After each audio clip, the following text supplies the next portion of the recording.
Hoy Arkin, nananaginip ka na naman? Tia, anong nananaginip ka dyan? Tingnan mo, humingiti-ngiti ka pa dyan, oh. Nakakatawa kasi mukha mo, Lola. Ano? Pangit ako? Kami ang pinagmulan ng kagandahan sa pamilya. Kaya hindi ako naging pangit. Bakit? Baka wala kayong ganyang itsura na pang Instagram, kundi dahil sa akin. Lola, wala naman ako sinabi na pangit ka. Sabi ko lang, natatawa ako. Kinanatoy nga ubing.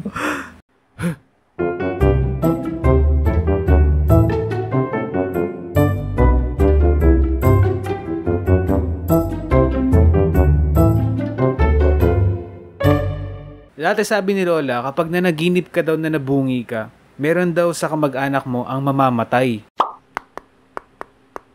Dati nung bata ako, may mga moment syempre na sumasakit yung ngipin ko. Kaya nananaginip ako dati tungkol sa ngipin. Kaya nung nanaginip ako, lahat ng ngipin ko naglagas. So ibig sabihin ba nun, ako na lang ang matitira sa buong angkan namin? Lola, nanaginip ako, natanggal daw lahat ng ngipin ko. Ay naku ka, ikagat mo yan sa kahoy para hindi matuloy ang pabahiin na may mamamatay tayong kamag-anak. Asan yung kahoy? Ito yung kahoy, oh. Ito ko ba ikakagat, Lola? Oh, dito mo ikagat. Bilisan mo na para matanggal niyang kamalasan na napanaginipan mo. Ha?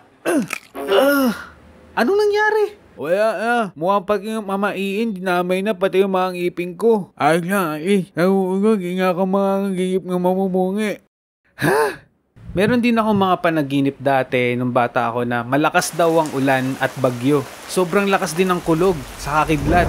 Pero enjoy na enjoy kami magpipinsan. Sobrang sarap naman kasi talaga maligo sa ulan lalo na nung kabataan. Tapos nagkaroon din kami ng challenge nun. Sabi ko, pinsan, patagalan tayo humiga habang nakatingin sa langit.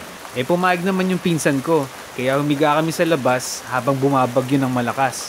Tapos tinapik-tapik pa namin yung basa hanggang sa marirealize ko na lang na ihi na pala yung tinatapik-tapik ko. Tapos paggising ko pa walang tao. So hindi na ako mapapaya sa mga kamag-anak ko sa bahay. Pero minsan, malas, may mga bisita. Patay. Nandito na naman tong mga chismosang to. Uy, Arkin! Ay, bakit basa yung shorts mo? Nakakita ka na naman ng inidoro sa panaginip mo, no? Ay nako, malalaman na naman ng buong barangay dahil sa atin, Mams. Oo nga, Mams. Naihi na naman to. Syempre, pag ganun, i-deadma ko na lang. Pero deep inside, gusto ko nang mag-teleport papunta sa Pluto. Alam nyo, kahit matanda na din ako, matagal na akong graduate, madalas ko pa rin mapanaginipan na nasa school pa ako.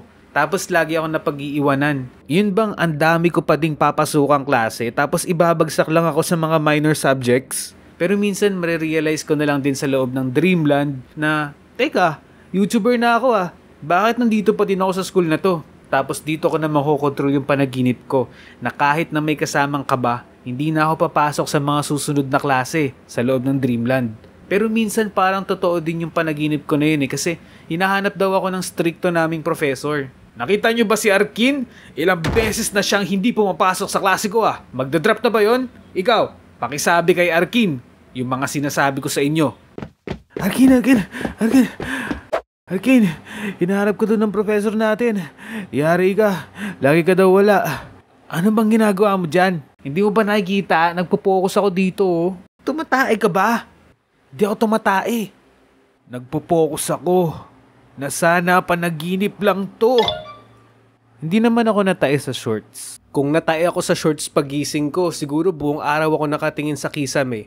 Nag-iisip kung anong mas malala. Yung panaginip ko ba na hinahanap ako ng professor ko o itong realidad na may bukol ako sa puwet. Tapos naisip ko din na, what if natae nga ako sa shorts? Paano ko kaya to sasabihin kay Lola? La, may sasabihin sana ako. Pero wag ka magagalit ah. Ano na naman? May ginawa ka na naman bang kalokohan? Kasi la, natae ako sa shorts. Ano ka ba naman, Apo? Ako patuloy ang sisisihin yan. Alam mo, hindi kita tinuruan na tumae sa shorts. Sorry na la, hindi ko sinasadya. Alam mo, Arkin, kung nagkakalat ka ng ganyan, kailangan mo na siguro magsuot ng diaper. Diaper? Hindi nga ako nagbibrief. Meron din akong mga panaginip na kung minsan parang hindi ako makagalaw or makatakbo ng maayos. Yun bang parang may humahabol sa'yo na kalaban o halimaw tapos yung takbo mo sobrang bagal, para kang slow mo. Kahit anong pilit mo, kahit anong lakas mo, kahit anong laban mo, naka 240 FPS low mo pa rin yung settings ng utak mo. Ano ba to? Bakit hindi ako makagalaw? Samantalang kaka-gym ko lang kahapon. Nag-treadmill pa ako ng 8 hours tapos pagdating ko sa panaginip ko, napakabagal ko. Ito din yung pakiramdam na parang nakatape yung paa mo. Napakahirap igalaw. Sobrang weird sa pakiramdam. Tapos kapag ganun yung panaginip ko, minsan nagigising ako tapos hindi ko rin talaga magalaw yung katawan ko. Ang hirap iangat ng mga binti ko. Mind over matter.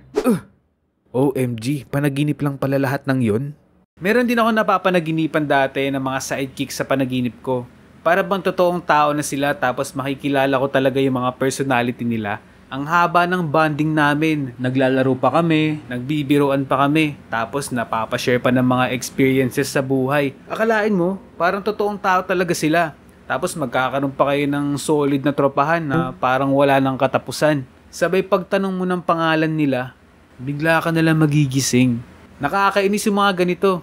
May napanaginipan kasi ako na nakaraan tapos sasabihin na niya yung Facebook niya. Aware naman ako sa panaginip ko na magigising na ako tapos kailangan ko ihabol yung pangalan niya. Medyo nakita ko pa nga yung pangalan niya tapos pagising ko wala na ako maalala ni isang letra. Ano ba yan? Tapos minsan kapag ganun yung panaginip ko, binubuksan ko kaagad yung Facebook ko tapos isa-search ko yung history kung meron ba talaga akong sinearch na pangalan. Ay talaga nga naman dinidelete yung history sa Dreamland. Anyways, panaginip lang naman siya. Personal naman ng mga panaginip. Nakadepende to sa mga nararanasan natin sa araw-araw o mga pangarap natin sa buhay. Mga gusto natin makamit. Pero alam niyo ba dati, pangarap ko na makapunta sa panaginip ng iba. Tapos isasabotage ko yung panaginip ng kaaway ko. Tapos magta-transform ako sa pinakakinakatakutan niya. Ba't ako naging ipis? Kayo ba? May mga kwentong panaginip din ba kayo? Kung meron, i-comment mo sa baba para may mabasa din ako ibang kwento mula sa mga subscribers sa channel na to. At shoutout kay Carlo, Ed at Dark. Salamat sa napakaganda niyong comment. Magsha-shoutout ulit ako next video kapag may nabasa akong comments na nakakatuwa at tungkol dito sa video na to. At mag-a-update na pala ako madalas sa Instagram ko. Napabayaan ko na yung Instagram ko sa TikTok ko. Ayun o. Di ko naman sinasabing i-follow nyo pero kung gusto nyo, di ba?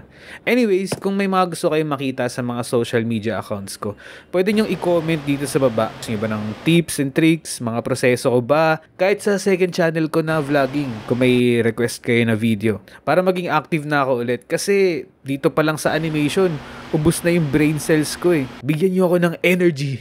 Energy guys para makapag-animate. Energy. Yun lang. Bye!